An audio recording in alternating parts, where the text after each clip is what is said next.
Well, hello and welcome once again to the Golden Age of DC Comics, 365 days, where we're going to talk about comic books every day for the rest of the year using this wonderful coffee table book given to me by one of my best friends almost 2 decades ago.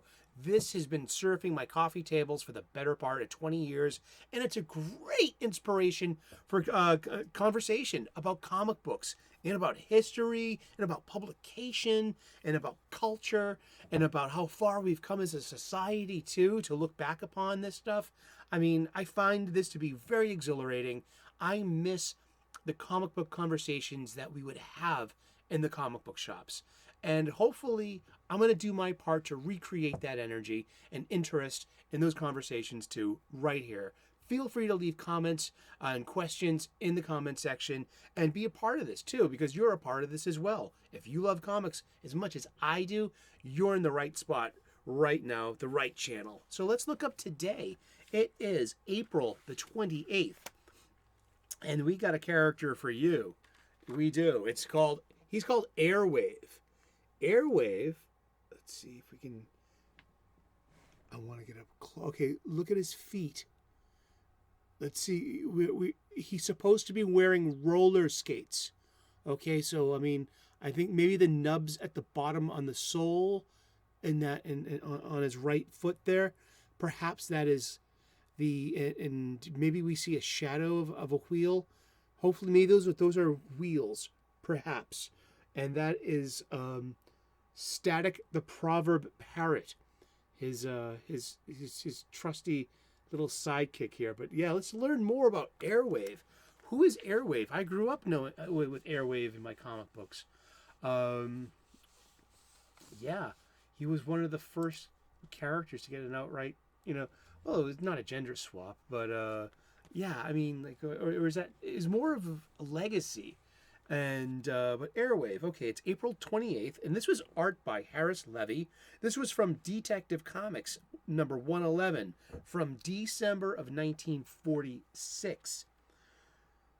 This fanciful splash page reflects the interest in space travel that grew year by year in the era following World War II. In this 1946 story, notes with excitement a successful experiment to bounce radar off the moon. Yet the plot involves con men who try to trick people into believing that a rocket to the moon could be a reality.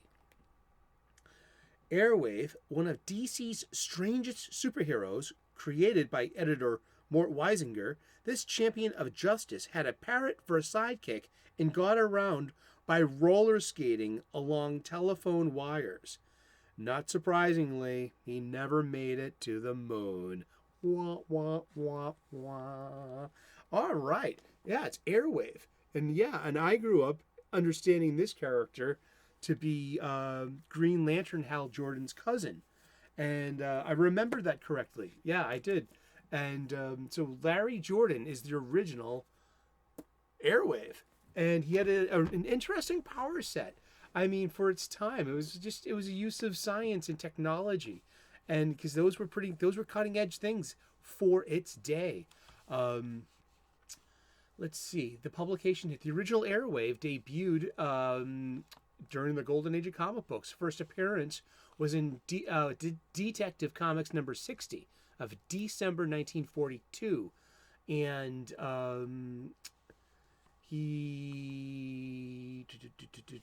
yeah, that's more about the creators. But law clerk Lawrence Larry Jordan had recently graduated from law school and was an intern at the Brooklyn District Attorney's office. Noting the rise of crime, Jordan decided to become a costumed crime fighter using technology and his interest in radio and electronics to create his equipment, including a cowl radio system that allowed him to listen in on and to police reports, and special skates, roller skates, really four-wheel roller skates, not rollerblades yet, that enabled him to travel along telephone lines, like the squirrel. But he was accompanied by an outspoken parrot named Static the Proverb Parrot, who occasionally aided him in battle and for narrative purposes gave him someone with whom he could converse in order to provide exposition to the reader. His superhero activities were noticeable enough for a fictionalized President Franklin Roosevelt to request his participation in the All-Star Squadron.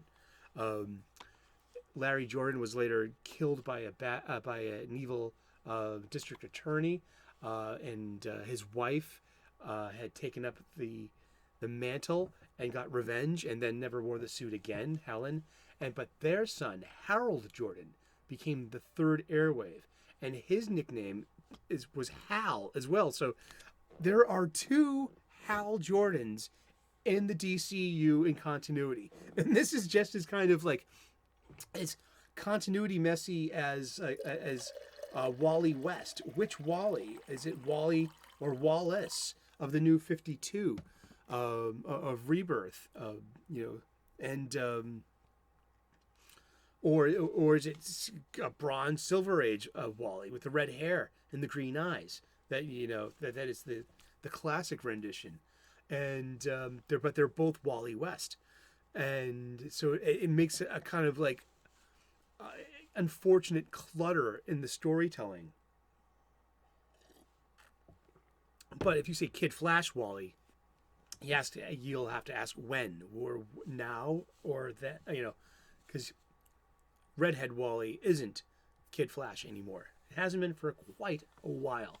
But Airwave, the third Airwave, he could transmute into energy, and he had a modified helmet like his dad with the antenna on it, which was a big deal. That was a portable radio. They didn't have a two-way portable radio with its own battery source that was convenient, light. Like it was a headset. This is like the prescient power of science fiction. But yeah, Airwave's big thing was he had a headset that he got the police band radio, and he could help prevent crime doing that, and he could travel at the speed of electricity on his technologically enhanced roller skates. I mean, that's really that's the speed of electricity. It's the speed of light, isn't it? Leave a comment in the comment section. But what an interest! But to have two Hal Jordans, and I'm pretty sure he just goes by Harold. But there is a New 52 Rebirth era Harold Jordan, and that was Grant Morrison did that, and Green Lantern Annual #1. That's something I missed was Green Lantern, the Green Lantern seasons 1 and 2 by Grant Morrison. That should have been my cup of tea, but I've since put down DC Comics. Well, there's just a lot going on. It's really stressful to be a modern comic book fan. It really is. They're supposed to be about stories about good and evil and good guys and bad guys, but now the culture is so polarized that it's become a battle between good guys and bad guys, and what separates them is just judgmental behaviors and proactive labeling to try to leverage things. And it's such a distraction to be a Marvel or a DC fan now.